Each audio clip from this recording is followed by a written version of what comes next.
Hello ताइकुकर्स। तो मैं स्वागत करती हूँ आपका मेरे YouTube channel Taekook stories fan fiction में। अगर आपको मेरी स्टोरीज़ अच्छी लग रही हैं तो स्टोरी को लाइक, शेयर और कमेंट ज़रूर कर लें। और अगर चैनल पे नए हैं तो चैनल को सब्सक्राइब करके बेल आइकन दबा लें, जिससे आने वाली वीडियो की नोटिफिकेशन आपको मिलती रहे। तो आज हम आपके लिए लेके आए हैं पेन ऑफ लव का पार्ट 20। तो बिना देरी किए स्टोरी स्टार्ट करते हैं। 2 मंथ लेटर, जंगकुक क्लब में बैठा होता है। वह अपनी ड्रिंक कर रहा होता है। इतने में एक आदमी उससे आकर टकराता है, जिससे आदमी के हाथ पर रखी शराब के गिलास से शराब जंगकुक के शर्ट पर गिर जाती है।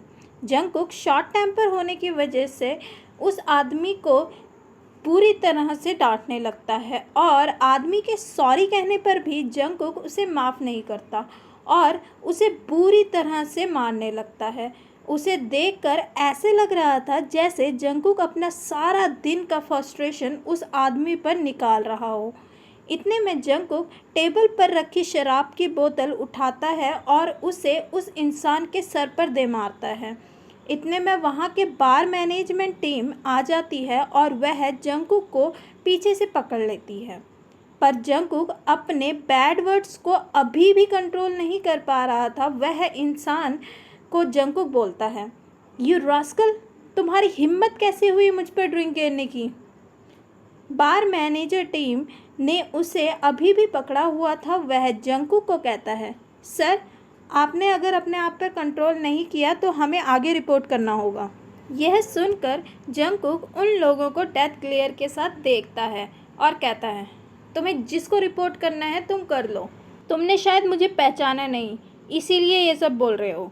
यह बोलकर जंगकुक उनसे अपना हाथ छुड़वाता है और वहाँ से बाहर चला जाता है। जंगकुक का डिप्रेशन लेवल बहुत ही बढ़ चुका था और अब तो जो मेडिसिन डॉक्टर ने उसको रिकमेंड की होती है गुस्सा कंट्रोल करने के लिए, उससे भी देकर कोई फ़ायदा नहीं हो रहा था। उसे कभी कभी अपनी पुरानी चीज़ें आंखों के सामने दिखाई तो देती थी, पर क्लियर विजन न होने की वजह से वह उसकी शक्ल साफ तरीके से नहीं देख पाता था, जिससे उसके दिमाग में और जोर पड़ता था और कभी कभी तो वह खड़े खड़े बेहोश हो जाता था। मिस्टर जियोन जंगकुक को लेकर बहुत परेशान होते हैं। जंगकुक अक्सर रात को ड्रंक करके आता था और कभी कभी तो उसे बहुत चोट भी लगी होती थी, पर वो कभी किसी को नहीं बताता था कि क्या हुआ। मिस्टर जियोन के लाख पूछने पर भी उसका एक ही जवाब रहता था, कुछ नहीं। मिस्टर और मिसेस जियोन सोचते थे शायद अपनी फीलिंग किसी को ना शेयर करने की वजह से ही जंगकुक इतना डिप्रेस रहता है। तो उन्होंने डिसाइड किया कि हम जंगकुक को दूसरी शादी करवा देंगे। जब मिस्टर जियोन ने जंगकुक के सामने उसकी दूसरी शादी की बात की तो जंगकुक और भी ज़्यादा गुस्सा हो गया, क्योंकि वो नहीं चाहता था कि कोई भी उसकी ज़िंदगी में दखलंदाजी करे और शादी करके तो उसके सर पर एक और जिम्मेदारी आ जाती। तो जंगकुक गुस्से में रूम के पड़े सामान को इधर उधर फेंकने लगता है। इस दौरान जंगकुक के हाथ में शीशे के टुकड़ों की वजह से लग जाती है। जंगकुक अक्सर ऐसा ही करता था जब उसका कोई अपना उसके डिसीजंस के अगेंस्ट जाता था, क्योंकि वह उन्हें मार तो नहीं सकता था। इस वजह से वह सारा गुस्सा खुद पर निकाल देता था। जैसे ही जंगकुक के हाथ में खून निकलता है, मिस्टर जियोन जंगकुक के पास जाते हैं और कहते हैं, ओके जंगकुक, नहीं कर रहे हैं तुम्हारी शादी हम, बस तुम अपना गुस्सा शांत रखो। फिर मिस्टर जियोन भागकर फर्स्ट एड बॉक्स लाते हैं और उसकी मेडिकल केयर करते हैं और साथ में ही उसे नींद की गोलियां भी देते हैं। जंगकुक की हालत बहुत ही ज़्यादा ख़राब हो चुकी थी। वह स्लीपिंग पिल्स लेता था और डिप्रेशन की दवाइयाँ लेता था और लड़ाई झगड़ा तो जैसे नॉर्मल उसकी डेली शेड्यूल में इंक्लूड था। जंगकुक की ऐसी हालत देखकर मिस्टर जियोन और मिसेस जियोन रोने लगते हैं, और क्योंकि वह अपने बच्चे को ऐसे तड़पता हुआ नहीं देख सकते थे तो वह सारी बात जाकर अपने फैमिली डॉक्टर से शेयर करते हैं। डॉक्टर बोलते हैं, काफ़ी टाइम हो गया, जंगकुक को इम्प्रूव तो हो जाना चाहिए। मुझे लगता है जंगकुक बहुत ज़्यादा टेंशन लेता है। ऑफिस का भी सारा काम जंकुक ही संभालता है ना? उन्होंने कंफ्यूज लुक के साथ मिस्टर जियोन की तरफ देखा। मिस्टर जियोन कहते हैं, हाँ, मैंने उसे समझाने की बहुत कोशिश की, तुम्हें रेस्ट करना चाहिए, पर वह किसी की कहाँ सुनता है।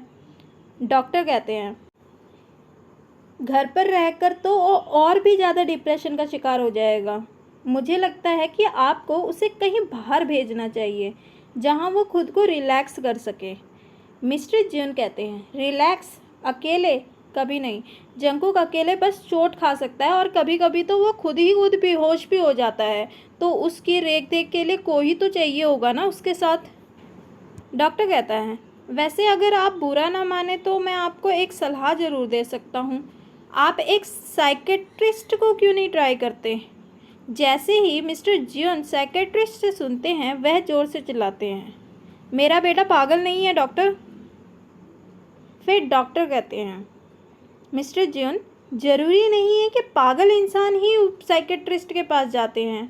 जो लोग डिप्रेस होते हैं या कोई टेंशन में होते हैं, वो भी साइकेट्रिस्ट की सलाह ज़रूर लेते हैं उस डिप्रेशन से बाहर निकलने के लिए। मैं आपको झूठी होप नहीं देना चाहता, पर अगर जंकुक ऐसे ही रहा तो एक ना एक दिन वो पागल ज़रूर हो जाएगा। मिस्टर जियोन 2 मिनट के लिए ये सोचते हैं और फिर कहते हैं, ओके डॉक्टर, बताइए आप क्या बता रहे थे।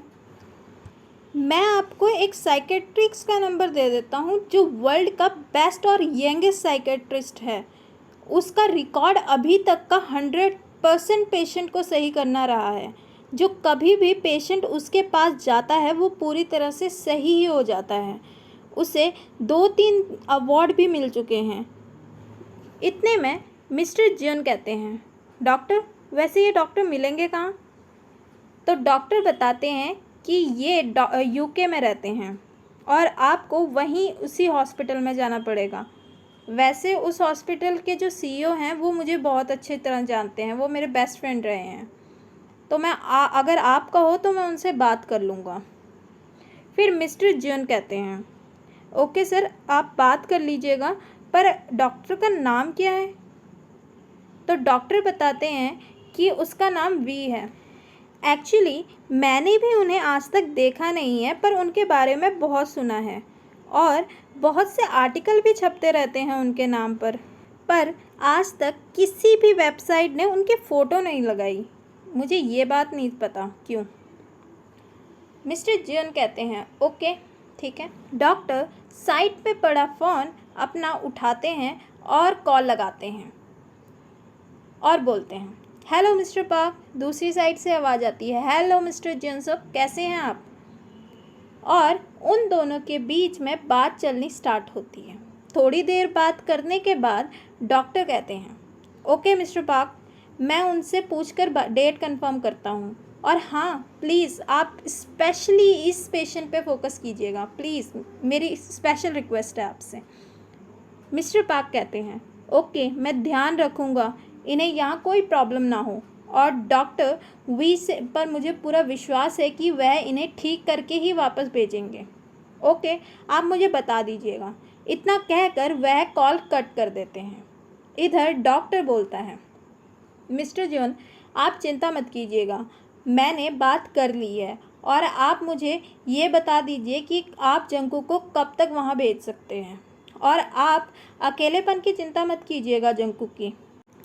मैंने जंकुक के बारे में सारा कुछ उन्हें बता दिया है, तो उन्होंने मुझे ये बताया है कि वी उन पर 24/7 उनके साथ रहेगा और सारा फोकस जंकुक पर ही रखेगा। मिस्टर जियोन कहते हैं, नेक्स्ट वीक ठीक है ना डॉक्टर? मैं चाहता हूँ कि बस जंकुक जल्द से जल्द पहले जैसा हो जाए। वैसे डॉक्टर वहाँ कितना टाइम लगेगा? डॉक्टर कहता है 6 मंथ का कोर्स है, और फिर भी अगर पेशेंट में पूरी तरह से इम्प्रूवमेंट नहीं आती है तो 3 मंथ एक्स्ट्रा दिए जाते हैं। वैसे सीईओ कह रहे थे कि उनकी 100% की गारंटी है कि जंकुक 6 मंथ के अंदर ही सही हो जाएगा। मिस्टर जियोन कहते हैं, ओके डॉक्टर। डॉक्टर कहते हैं, ओके मैं उन्हें बता दूंगा। घर जाने के बाद मिस्टर एंड मिसेस जियोन सोच रहे होते हैं कि वह जंकुक को यूके जाने के लिए कैसे राज़ी करेंगे। इतने में जंकुक ऑफिस से घर आ जाता है वह सीधा अपने रूम में जाता है। वह आज भी रोज की तरह बहुत गुस्से में होता है। वह बड़बड़ाता है, पता नहीं कैसे कैसे लोगों को हायर कर लेते हैं। Mister June and Mrs June decide करते हैं कि अभी कोई फ़ायदा नहीं है जंकुक के बात करने का। इससे अच्छा है कि हम सुबह ही बात करें। नेक्स्ट मॉर्निंग जंकुक तैयार होकर अपने रूम से बाहर आता है और सीधा डाइनिंग टेबल पर बैठता है। मिस्टर एंड मिसेस ज्यून वहाँ पर पहले ही बैठे होते। जंकुक टेबल पर बैठता है और साइड पर रखी प्लेट से ब्रेड की एक स्लाइस उठाकर खाने लगता है। जंकुक अभी फिर भी थोड़ा शांत होता है। मिसेस जियन कहती है, बेटा मुझे तुमसे कुछ बात करनी थी। जंकुक कहता है, हाँ बोलो माँ। मिसेस जियन कहती है, बेटा हमने तुम्हारे यूके जाने का प्लान किया है। हम चाहते हैं कि तुम वहाँ जाकर अपना इलाज पूरा करो। जंकुक उन्हें कंफ्यूज नज़रों के साथ देखता है और कहता है, इलाज कौन सा? मिसेस जियन कहती है, बेटा तुम्हारी याददाश्त अभी तक वापस नहीं आई है। मैंने सुना है कि वहाँ बहुत ही फेमस डॉक्टर हैं, डॉक्टर वी। वह सभी प्रॉब्लम को आराम से सॉल्व कर लेते हैं और शायद डिप्रेशन और एंजाइटी की वजह से ही तुम्हारी याददाश्त ना आ रही हो। जंकुक जल्दी जल्दी में ब्रेड खाता हुआ कहता है, मम्मी मेरे पास बिल्कुल टाइम नहीं है वहाँ जाने का, और मैं जैसा हूँ सही हूँ। मुझे किसी चीज़ की ज़रूरत नहीं है।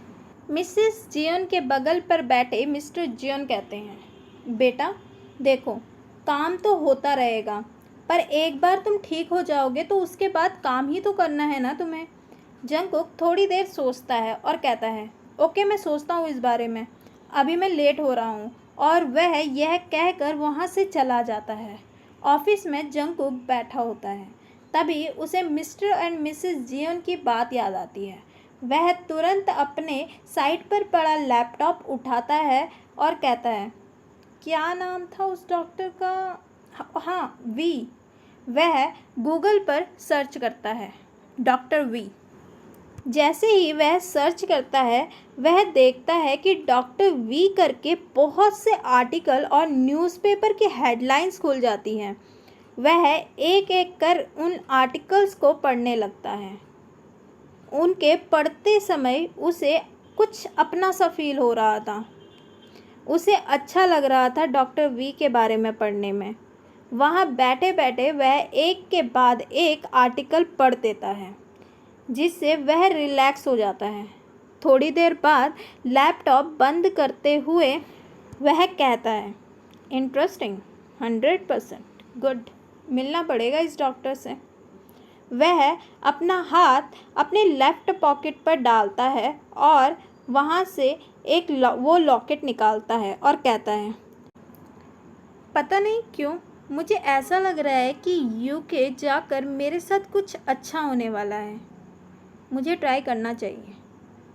और ये पार्ट यहीं पर ख़त्म होता है। अगर आपको स्टोरी अच्छी लगे तो स्टोरी को लाइक, शेयर और कमेंट ज़रूर कर लें और अपने इंटरेस्टिंग सजेशन कमेंट बॉक्स पे ज़रूर लिखें। तो मिलते हैं नेक्स्ट पार्ट में।